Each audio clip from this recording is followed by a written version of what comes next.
Msikana uyu mukumuonayu anafa ataphedwa mowawa zedi kamba kuti anakana chibwezi munthu yemwe ankamufunisisa kwambiri. Ndipo izi zinazizilitsa m'maondo anthu ochuluka kwambiri podabwa nazo izi kuti akazi onsewa mmene achulukira mu dziko lonseli lapansi zitheka bwanji munthu kukanidwa chibwezi mpaka kuganiza zomupha okanayo. Msikana ameneyu ndi ndani? Zinatani nanga poti mpaka kufikira pophedwa chonchi anthu kwawoko anatinjiza izi? Moyo wake waukuphayo palero ukuyenda motani? Ndine Dini Studios khalani pompo pomwe nkhani ikupitilira osayiwala kutsatsisa malonda anu aje ndife a Dini Studios tiwadziwisa Amalawi zomwe inu mukugulisazo. Musayiwale malonda athu sagulisira kumpanda, tilankhuleni ife kuti mumve zambiri mmene timapangira.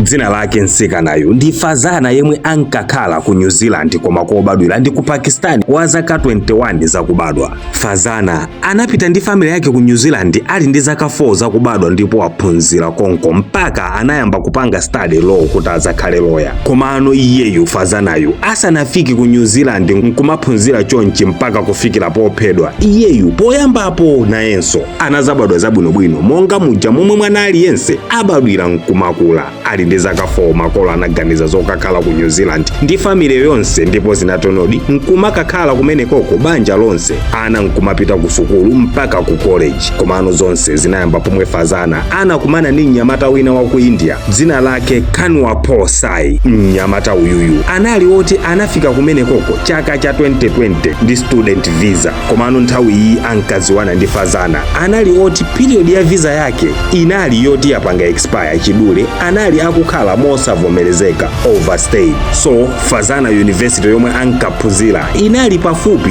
ndi komwe Kanwapur ankagwira ntchito ngati security guard. Fazana ndi Kanwapur anakumana ku cafe ina kwawoko yomwe anakhala nkumachezako kumene koko. Pokutha kwa masiku anthuwa amacheza ndithu ndipo kenako Kanwapur anamufunsira Fazana ndi makukonda Fazana koma Fazana sana zilabadire zimene zizi ndi kusayankha kanthu. Ndipo pomuona kuti akulimbikira Fazana anamuyankha mnyamatayu kuti iye sangapange zimene zozo olopanga vute motani. Izizi Kanwapur sizinamumvekere bwino ndipo anayamba kuyang'anayang'ana njira yoti mpaka aloledwe basi. Koma Fazana ankaoneka kuti ali serious ndi kukanako. Munthu tikucheza bwinobwino chondikanira nkukhala chani mutu mwa Kanwapur ndi zomwe zinkayenda zimene zozo. Izi Kanwapur sizinamumvekere bwino. Fazana poona kuti munthu uyuyu pokutha kwa masiku akuoneka kulimbikira za izi zinayambano kumubowa ndipo anayamba kumutalikira ndi kumubloka makho ake. Kanwapur sanasiyire pompa koma kupita ku Facebook ndi kuyamba kulembera mameseji Fazana ndipo Fazana anamublokanso pa Facebook. Kanwapur sanafune kubwerera pambuyo kufunisisa athyole zipaso ndithu ndipo ankalenga ma account a Facebook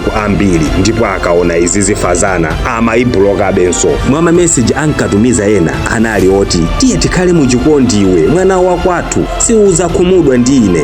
Ena anali oti ankafusa zoti kodi ine ndimakunyasa chani kapena ndimanunkha. Kenako anayamba kumutumizira zoma muopseza kuti ngati sundilola ine sikuonekera chifukwa iweyo unapangiridwa ndi ineyo basi. Ulendo wina anamuuza kuti ukapitiliza kundikana ine nzakuthira acid ku nkhope yako kunyada nayo. Pena nkati ndizakuba ndi kukakubisa kodziwa ndekha nkukakukwatira kumene koko popanda nkhoswe. Ankayankhula zambiri zoonesa kuti munthuyu sizikumuyendera bwino ali okupsya mtima kamba kakukanidwako. Anayamba kutukwana kunyoza kwawo ndi zina. Anayamba kumamutsatanso m'mapazi Fazana kumudikirira akamachokera ku sukulu ndipo izi zinapangisa Fazana kusiya sukulu yomwe ankaphunzirako nkuyamba kwina. Koma zinthu sizinasinthe zomuvutisazi ndipo mu October 2022 Fazana anapereka complaint ku New Zealand emergency number kuti pali munthu yemwe akupereka chiopsezo pa moyo wake koma sana muthandize kanthu. Posaona kuthandizidwa ndi kusausika kamba ka ziopsezo ankalandira kuchokera kwa Kanwapur, Fazana anapita kukadandaula ku polisi koma apolisi ankazitenga zopepuka. Wapita achitapo kangapo, koma apolisi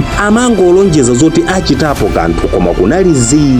Ndipo zinafika paja poti Fazana kupita uku Big Khanwa Power ali pompo angoyang'ana ku mashopu iye ali konko, ndipo moyo wake unafika pompowa kamba kokana chibwenzi munthu amene yuyu. Tsiku lina Fazana anapita ku university monga mwa nthawi zambiri, ndipo ataweruka anakwera basi. Pomwe ankatsika basi Khanwa Power analipote nopo kumudikilira Fazana, kenako nayamba kumutsata. Pa tsikuli nkuti Fazana sankaziwa zoti akutsatidwa kamba kuti panadusa masiku Khanwa Power asakumutumizira mateksi omuopseza aja, choncho iye ankangoti mwina wazitaya wazisiya akuyenda Fazanayu. Doloyu anangotulukira kuchokera kumbuyoku ndi kumubowola ndi mipeni pamimba apa, iye nkuyamba kuthawa Khanwa Power. Anthu omwe anali pafupi anathamanga kufika pomwe panali Fazana akuthatha ndi moyo, ndipo ena anamuona Doloyu akuthawa muja anayitana ambulance, ndipo pomwe ambulance inkafika Fazana anali atakumana kale ndi ngelo ochosa moyo. Apa panali pa 9 December 2022. Apano apolisi ndipo pomwe anayamba kuona ano mafailo akudandaula kwa Fazana asanamwalire kuti idi munthuyu anali pa chiopsezo, koma ndi kusalabadira kwawo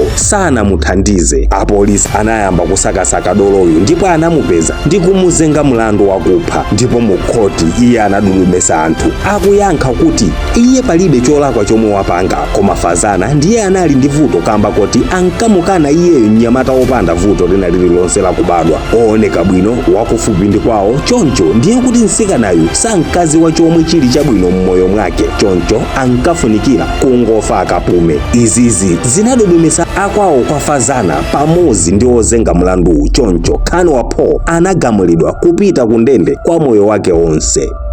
Ndine Dini Studios ndathokoza kwambiri kamba koonera nkhani. Musayiwale kupanga like komanso kuyika comment kuti timve zomwe inu mukuganizapo za nkhani, ndipo pamapeto pakenso osayiwala kupanga share ndi kupanga tag anzanu aja nawonso azamve nawo za uthengawu. Thank you.